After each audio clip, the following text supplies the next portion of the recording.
야, 주말에 엄마 집에 내려올 거지? 이 오빠가 드디어 장가 간다고 하는데 너도 내려와서 예비새 언니한테 인사해야지. 예비새 언니? 참나?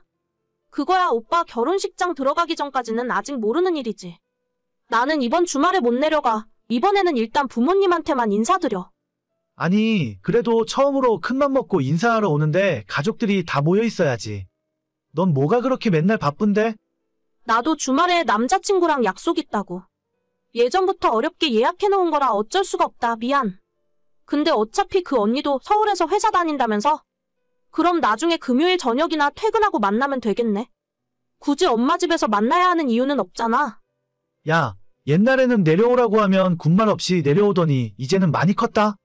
하남에 집을 사더니 이젠 시골은 내려가기도 싫다 이거야? 뭔 소리야. 여기서 집 이야기가 왜 나와? 내가 선약이 있어서 못 간다고 얘기했잖아. 어차피 오빠나 그 언니나 다 경기도 살고 직장도 서울인데 그냥 다음에 시간 내서 한번 보면 되는 거지. 꼭 이번에 다 같이 봐야 하는 법이라도 있어? 농담 한 번 한 걸 가지고 왜 이렇게 발끈해? 아니, 내가 아니라 엄마가 너한테 할 이야기가 있는 것 같더라고. 이번에 내려오면 이야기할 것 같았는데 너가 나중에 따로 연락 한번 해봐. 엄마가? 엄마가 나한테 무슨 할 말이 있지? 나야 모르지. 아무튼 그럼 너는 다음에 한번 보자. 알겠어. 오빠가 날짜 잡아서 연락 줘. 서울에서 직장 생활하는 31살의 여자입니다. 원래 재테크 하는 걸 좋아하고 악착같이 돈을 모아서 이미 3년 전에 회사 근처 오피스텔을 구입했었어요. 회사에서 걸어서 10분 거리라 정말 마음에 들었지만 만나던 남자친구와 결혼 이야기도 조금씩 나오고 주변에 시집간 친구들을 보니까 경기도에 아파트를 사는 것도 괜찮아 보였습니다. 오피스텔이 제가 샀을 때 가격에 비해서 2억 정도 오르기도 했고 그 사이에 모아놓은 돈과 나머지는 대출을 받아서 작년에 하남 아파트를 구입했습니다. 신축 아파트는 전혀 아니고 위치도 중심지에서는 약간 벗어나 있지만 근처에 초등학교도 있어서 결혼하고 아이 낳고 살기에는 전혀 부족함이 없겠더라고요. 6억 5천 주고 샀는데 대출을 2억 5천 받았고 남자친구가 결혼할 때 부모님에게 지원을 좀 받아서 대출을 싹 갚고 들어오기로 했습니다. 올가을쯤 결혼해서 살면 되겠다 생각하고 있었는데 친오빠가 먼저 선수를 치더라고요. 3살 차이의 저희 오빠는 20대 시절 통째로 부모님 돈만 흥청망청 쓰며 놀다가 보냈어요. 지금은 운이 좋게도 그럭저럭 괜찮은 회사에 취직해서 일을 하고 있지만 여전히 노는 걸 좋아하고 취직하자마자 차도 한 대 뽑아서 모아놓은 돈이 거의 없을 것 같았습니다. 그래도 장가 간다고 여자친구를 데려왔다는 걸 보니 뭔가 믿는 구석이 있겠거니 생각을 하고 있었는데 제 부모님한테 말도 안 되는 이야기를 듣게 되었죠.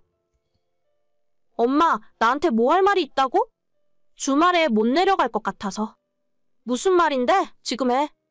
주말에 왜 못 내려와? 너희 오빠가 결혼하겠다고 여자친구 데리고 내려올 텐데. 알아. 근데 내가 이번 주말에는 선약이 있어서. 어차피 오빠네는 나중에 서울에서 만나면 되잖아. 그래도 정식으로 인사할 때 같이 보면 좋은데. 너는 맨날 뭐가 그렇게 바쁘니? 아무튼 그게 중요한 건 아니니까. 너네 오빠가 올 봄에 결혼하고 싶대. 그래, 좀 빠듯하지 않아? 예식장 예약하기도 쉽지 않을 텐데. 아, 근데 엄마 있잖아. 나도 남자친구랑 올가을에 결혼을. 이미 속도 위반으로 뱃속에 아이가 있다는데 어떡하니? 신부 입장할 때 배 불러오면 안 되니까 빠르게 날짜 잡고 결혼시켜야지. 뭐? 임신했다고? 나한테는 그런 말 없었는데. 모르겠다 나도. 아이가 생겼다고 하니까 일단 빨리 결혼은 시켜야 할 것 같아. 아, 나도 올가을에 남자친구랑 결혼할 생각이었는데. 한 번에 다 가면 정신 사나워. 너는 내년이나 내후년에 가도 되니까 천천히 생각해라. 엄마, 내 나이가 몇인 줄 알아? 그렇게 미루다가 남자친구랑 헤어지면 평생 노처녀로 살아야 할지도 몰라. 걱정도 팔자다. 요즘에 30살 넘어도 잘만 시집 가더라. 아무튼 너희 오빠 장가 보내야 하는데 걔가 모아둔 돈도 없고 당장 들어가서 살 집이 없어서 걱정이야. 벌면 버는 대로 다 쓰니까 그렇지. 오빠는 적금 같은 거 하고 있긴 해? 나도 몰라. 며칠 전에 전화하더니 갑자기 결혼하겠다고 하잖아. 그나저나 집 때문에 걱정이다. 당장 올가을에 태어나면 아이 키우며 살아야 하는데.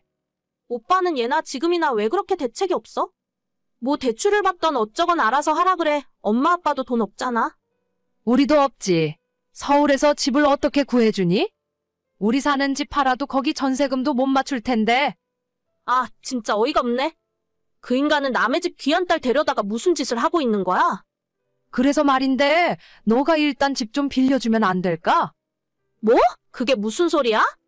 안 그래도 심란한데 엄마까지 이상한 농담하지 마. 농담이 아니야. 너는 당장 그 집에 안 살아도 되잖아. 혼자 살기에 25평은 너무 넓지 않니? 나도 결혼할 거라니까?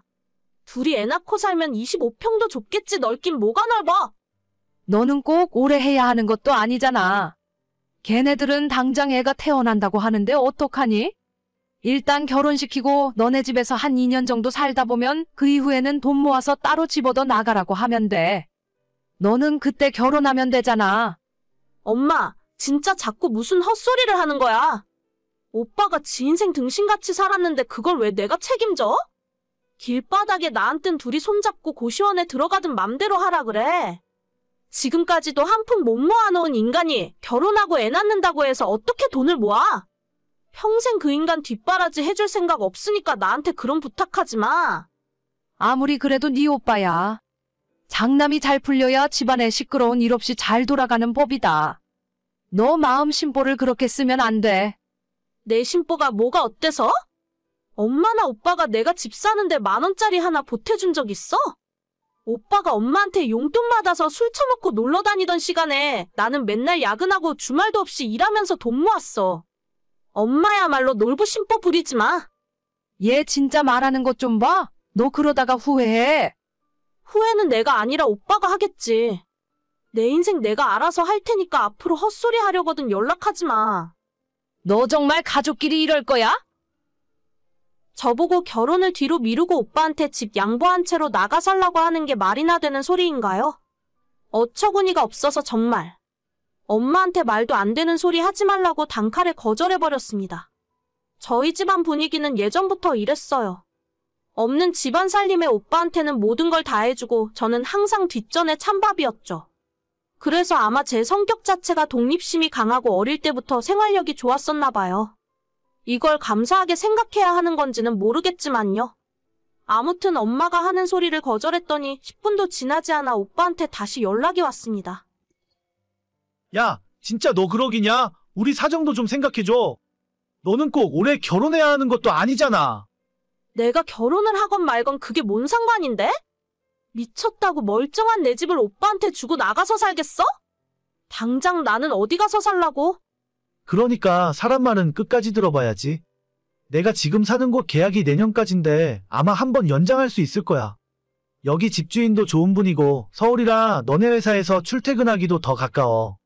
나보고 오빠 살던 원룸에 들어가서 살라고? 거기 월세잖아. 월세는 누가 내주는데? 오빠가 내줘. 아니, 너가 들어와서 사는데 내가 왜 월세를 내? 원룸이 뭐가 어때서?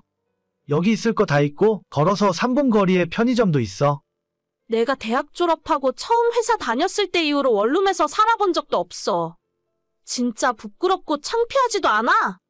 그 나이 먹고 원룸 월세 살면서 사고치고 결혼한다고 하는 게? 오빠도 스스로 생각해보면 참 답이 안 나온다 싶지? 그러니까 나한테 집 내놓으라는 헛소리나 하는 거 아니야? 야, 너 진짜 말이 좀 심하다. 말이 심하기는 아직 시작도 안 했구만. 그 여자도 어떤 여자인지 모르겠는데 지 몸 하나 관리 못해서 오빠 같은 답도 없는 인간이랑 덜컥 사고나 치고 안 봐도 뻔하다 뻔해. 길바닥에서 살던 나는 신경 안 쓸 거니까 앞으로 나한테 연락하지 마. 해준 거 하나 없는 인간들이 창피한 줄도 모르나 봐. 야, 너 내 결혼식에 오지도 마. 앞으로 어디 가서 내 동생이라고 하기만 해. 잘 됐네. 어차피 갈 생각 없었는데. 지금까지 네 동생으로 살면서 좋았던 적이 한 번도 없어. 나도 인연 끊고 살 테니까 엄마 아빠한테도 연락하지 말라고 해. 살면서 한 번도 도움된 적 없는 인간이 어쩜 이렇게 뻔뻔한지 모르겠어요. 부모님도 전부 오빠 편이고 오빠한테 집 양보하라는 소리만 하더라고요. 그냥 저는 예정대로 남자친구와 올가을에 결혼식 올릴 거고 저희 집 식구들은 하나도 부르지 않을 겁니다.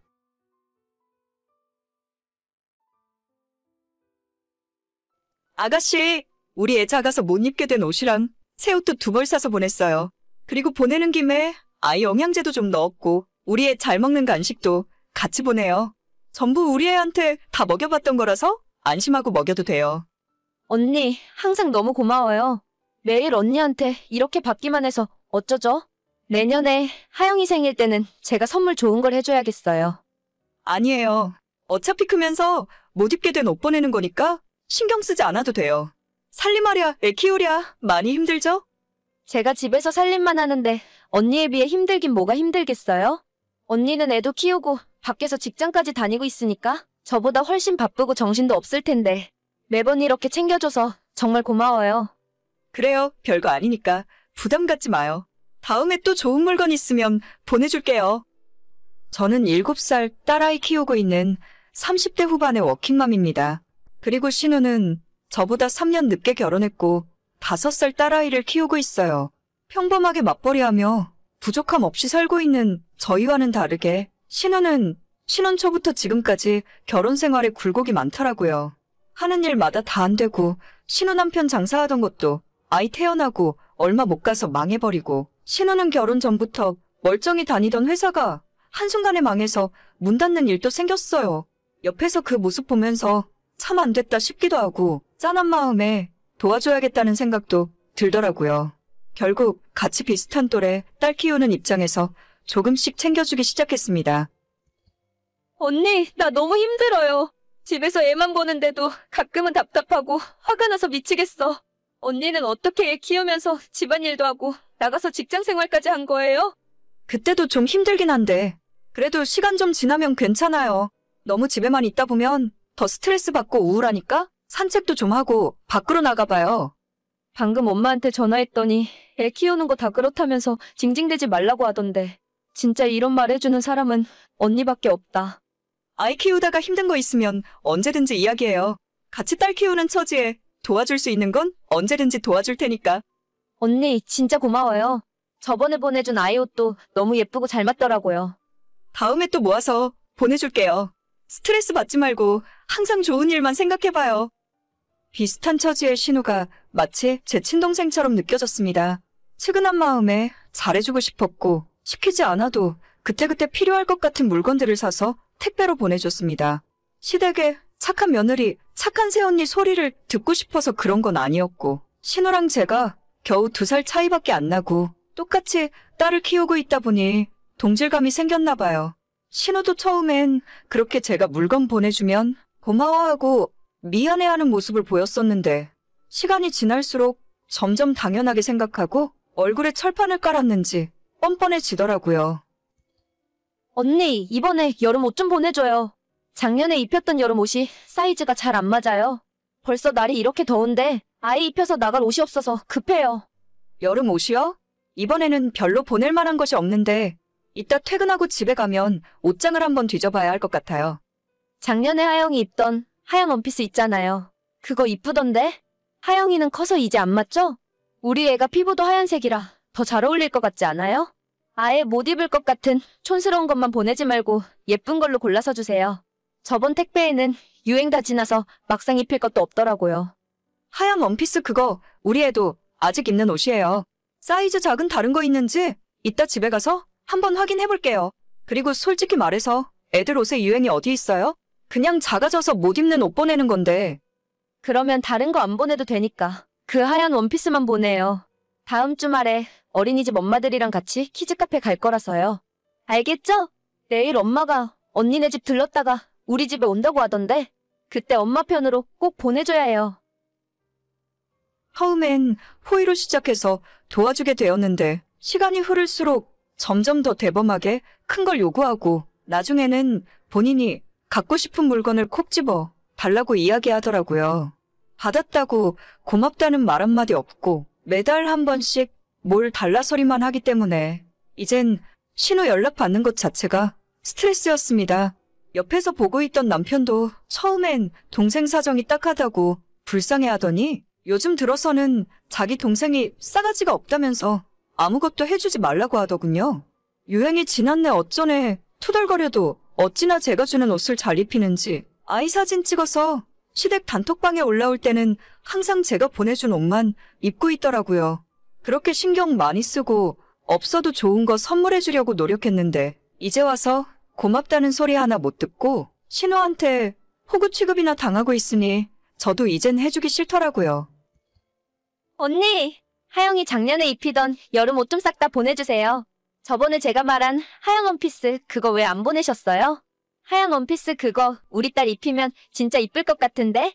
대체 지금 무슨 소리예요? 하얀 원피스는 지금도 잘 입히고 있어서 못 보내드려요. 그리고 제가 확인해보니 이제 작아서 못 입히는 옷은 없더라고요. 얼마 전에 옷장 정리하다가 중고로 다 팔아버렸거든요. 네? 뭐라고요? 아니 그걸 왜 팔아요? 우리 딸은 올여름에 뭐 입히라는 거예요? 나 갑자기 언니한테 서운해지려고 그러네. 제가 아이 옷 보내줘도 아가씨가 별말도 없길래 이젠 안 좋아하는 줄 알고 다 팔아버렸죠. 전부 백화점 옷이라 그런지 생각보다 비싸게 팔리던데요? 앞으로는 그냥 중고로 동네 아줌마들한테 팔아버릴 생각이에요. 아니 올해는 우리 애 입히려고 기다리고 있었는데 그걸 저한테 상의도 없이 언니 마음대로 팔아버리는 게 어디 있어요? 날도 더워 죽겠는데 애는 입힐 옷도 없고 진짜 미치겠네? 앞으로도 전부 중고로 팔아버릴 거니까 괜히 택배 기다리지 말고 아이 옷 정도는 직접 사다가 입히세요. 갑자기 이러면 내가 무슨 돈이 있어서 옷을 사 입혀요? 그러지 말고 일단 몇 벌만 보내봐요. 언니, 내 말 듣고 있어요? 언니! 신우가 꼴도 보기 싫어서 카톡에 대답도 안 하고 뒤이어 걸려오는 전화도 받지 않았어요. 남편도 제 이야기를 듣더니 이번 기회에 신우의 거지 같은 버릇 좀 고쳐야 한다면서 잘하고 있다고 앞으론 절대 공짜로 아무것도 해주지 말라고 하네요. 처음에는 제가 좋아서 시작한 일이지만 고마운 줄 모르고 당연하게 생각하는 신우에게 더 이상 아무것도 해줄 생각이 없었습니다. 제가 신우의 연락을 다 피하고 모르는 척 했더니 며칠 후에 시어머니한테 연락이 오더라고요. 어머마, 그래도 가족인데 웬만하면 서로 싸우지 말고 잘 지내야지. 애기 옷 같은 건 원래 친척 형제들끼리 서로서로 물려입는 거야. 야박하게 중고로 팔아봐야 얼마나 받는다고 그걸 낼름 팔아버리고 그러니? 어머님, 돈이 중요한 게 아니라 저도 얼마 전까지는 좋은 마음으로 보내줬는데 아가씨가 고맙단 말은커녕 이상한 소리를 하니까 이젠 안 하려고요. 이건 이쁘다, 저건 안 이쁘다, 유행 지난 옷 보내지 말라는 소리 들으면 세상 어느 누가 나눠주고 싶겠어요? 그래도 그렇지. 걔가 너를 얼마나 따르고 좋아했는데 너가 그러면 안 된다. 형편에 여유 있는 너희가 양보하고 동생한테 도와주면서 살아야지. 저도 지금까지 좋은 마음으로 그러려고 했는데 이젠 더 이상 못하겠어요. 아무리 어머님 부탁이라도 안 하고 싶어요. 으이고, 너도 참 속 좁다 속 좁아. 시모가 아무리 뭐라 하더라도 아무것도 보내지 않을 거예요. 신우는 기분이 단단히 상했는지 저랑 남편에게 연락 한 번 한 적 없네요. 그러거나 말거나 어차피 서로 사는 지역도 다르고 1년에 한두 번 얼굴 보는 것이 전부라서 앞으로도 그냥 없는 사람처럼 생각하려고요.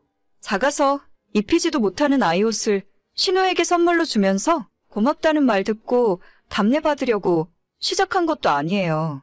그래도 사람이 누군가에게 도움을 받으면 당연히 고맙다 하고 한편으론 조금이라도 미안한 마음을 가져야 정상이라 생각하는데 너무 뻔뻔한 신우의 태도가 당황스럽기까지 하더라고요.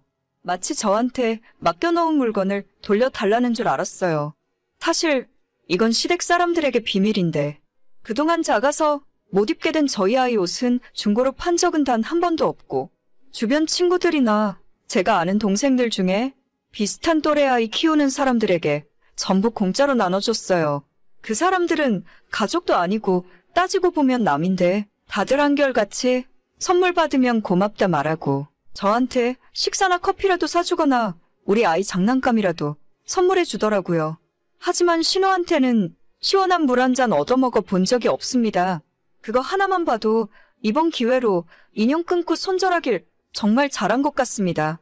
동생은 무슨 동생인가요? 시자는 어쩔 수 없는 시자인 거죠. 오늘의 사연은 여기까지입니다. 구독과 좋아요, 알림 설정은 많은 힘이 됩니다. 다들 행복하시고 좋은 하루 되세요.